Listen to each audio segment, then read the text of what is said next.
গতকাল মানে 1 জুলাই নেতাজি ইন্ডোর স্টেডিয়ামে অন্নপূর্ণা যোজনার যে দ্বিতীয় কিস্তি, সেই দ্বিতীয় কিস্তির যে সুবিধা, সেই সুবিধা প্রদানের একটি বিশেষ অনুষ্ঠান কিন্তু আয়োজিত হয় এবং সেখানে প্রায় 1,60,00,000 আবেদনকারী আবেদন করে থাকলেও তাদের মধ্যে থেকে প্রায় 1,30,00,000 বেনিফিশিয়ারি বা আবেদনকারী যাদের অ্যাপ্রুভাল দেওয়া হয় এবং তার সাথে সাথে সরাসরি ডিবিটির মাধ্যমে তাদের অ্যাকাউন্টে কিন্তু টাকা পাঠিয়ে দেওয়ার ব্যবস্থা করা হয় এবং এই অনুষ্ঠানের শুভ সূচনা করেন আমাদের সম্মানীয় মুখ্যমন্ত্রী শুভেন্দু অধিকারী মহাশয়।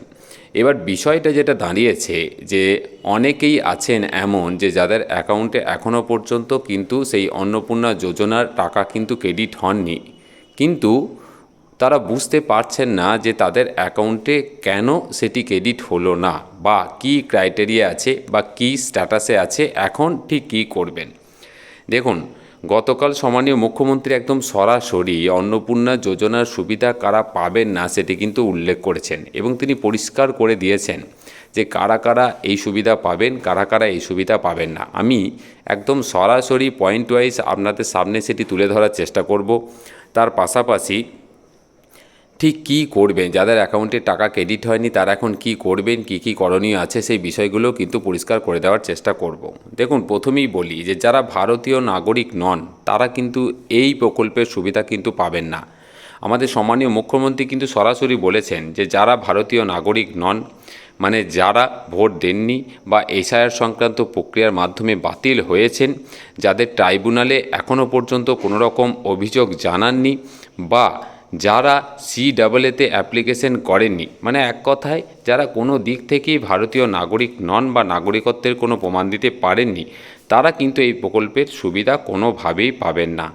এর পাশাপাশি যারা ইনকাম ট্যাক্স দিয়ে থাকেন, দেখুন অনেকে মনে করছেন যে ইনকাম ট্যাক্স ফাইল করে থাকেন, পার্টিকুলার সেই বেনিফিশিয়ারি, সেই মহিলা যার অন্নপূর্ণা যোজনার সুবিধা পাওয়ার কথা, তিনি যদি নিজে কোনো ইনকাম ট্যাক্স দিয়ে থাকেন, ITR ফাইল করলেই হবে না, তিনি যদি কোনো ইনকাম ট্যাক্স দিয়ে থাকেন তাহলে তিনি কিন্তু এই প্রকল্পের সুবিধা পাবেন না।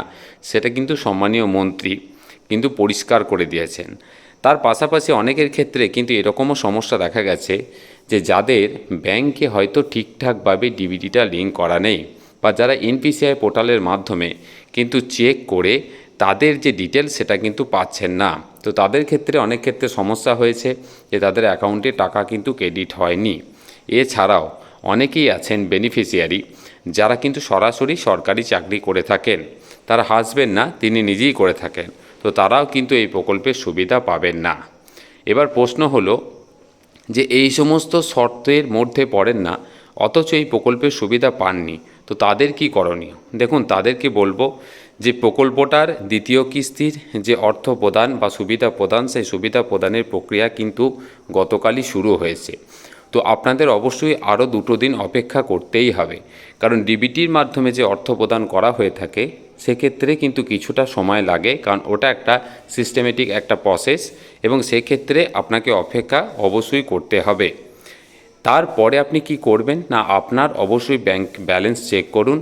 এর পাশাপাশি আপনার অ্যাপ্লিকেশন স্ট্যাটাসটা চেক করবেন, অ্যাপ্লিকেশন নাম্বারটা অবশ্যই কিন্তু সেভ করে বা নোট ডাউন করে রাখুন। এরপরেও যদি আপনি দেখেন যে না, আপনার অ্যাকাউন্টে টাকা ক্রেডিট হয়নি, তাহলে আপনি কিন্তু আপনার অ্যাপ্লিকেশন নাম্বার নিয়ে আপনার সংশ্লিষ্ট BDO অফিসে গিয়ে অবশ্যই কথা বলতে পারেন। এর পাশাপাশি আপনাদেরকে আমি একটা সাজেশন দেব যে আপনাদের যে ডিবিটি সেটা ঠিকঠাকভাবে লিঙ্ক করা আছে কি না সেটা কিন্তু অবশ্যই চেক করুন। এটা কিভাবে চেক করবেন সেটি কিন্তু সরাসরি মোবাইল থেকেও চেক করা যায়, NPCI একদম পোর্টাল থেকে।